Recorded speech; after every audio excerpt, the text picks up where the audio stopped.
Configuration technique totalement différente sur Dassault Systèmes qui va aller tutoyer pour la deuxième fois une résistance majeure, 20,65 €. Alors, je ne sais pas si vous l'avez celle-là, mais globalement, on est autour de ces niveaux-là.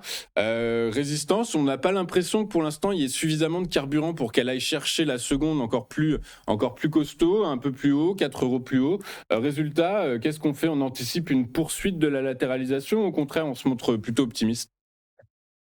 Alors, Dassault Systèmes, c'est très compliqué parce qu'effectivement, sur le plan fondamental, ça fait quand même plusieurs publications qu'à chaque fois, ils déçoivent les investisseurs. On le voit, là aussi, si je dézoome, toutes les baisses significatives, tous les creux, tous les gaps que l'on a sont à chaque fois des baisses significatives. On avait eu même le 24 juillet l'an dernier où il y avait une publication où les premières réactions étaient positives. On le voit ici avec la bougie, avec l'ombre haute sur la bougie qui semblait marquer une fin de mouvement baissier déjà très largement entamé. Et suite au call avec les analystes financiers, il y avait eu un retournement mais brutal, total des investisseurs qui avaient lourdement vendu. À l'époque, on était à 28, on est arrivé quand même sous les 16, donc c'est quand même spectaculaire la baisse. Et je dis bien, à chaque fois qu'il y a eu des annonces, il suffit de regarder, à chaque fois, il y a eu des gaps baissiers. Systématiquement, tous les gaps que nous avons là sont des gaps sur des annonces. Bon, donc ça, c'est pour la mauvaise nouvelle, c'est-à-dire que les investisseurs n'ont plus confiance dans le management et que le management déçoit systématiquement à chaque publication. Maintenant, là aussi, il y a des limites à tout, je dirais. On est sur une entreprise qui, même si ce n'est plus une entreprise de croissance telle qu'on l'a connue, continue quand même à croître.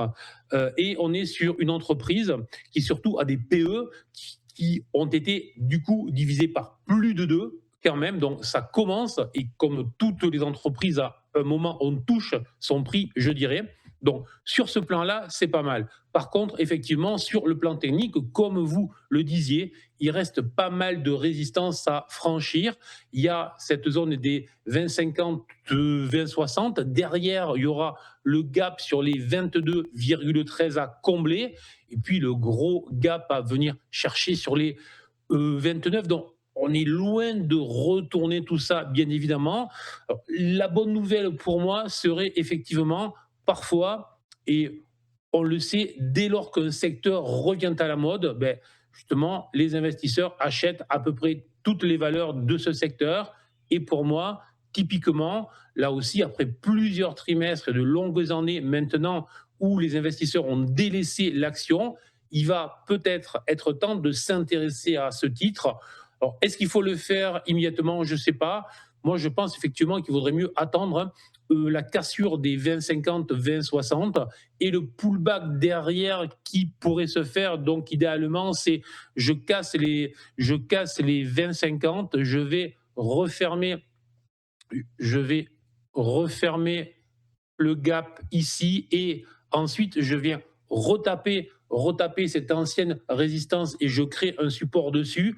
Et là, si je vois que l'action ne se retourne pas pour la première fois depuis des trimestres, ça voudra dire effectivement qu'elle est en train de construire quelque chose de solide. Donc, conseil, surveillance à l'achat, c'est pour ça que j'en parle, mais ce n'est pas l'action sur laquelle il faut se précipiter. Déjà, il faut au moins attendre effectivement la cassure des 20,65 et soit jouer la cassure avec un stop très court, soit attendre une accélération, puis derrière un pullback, un retour pour avoir la confirmation d'une base solide qui se crée.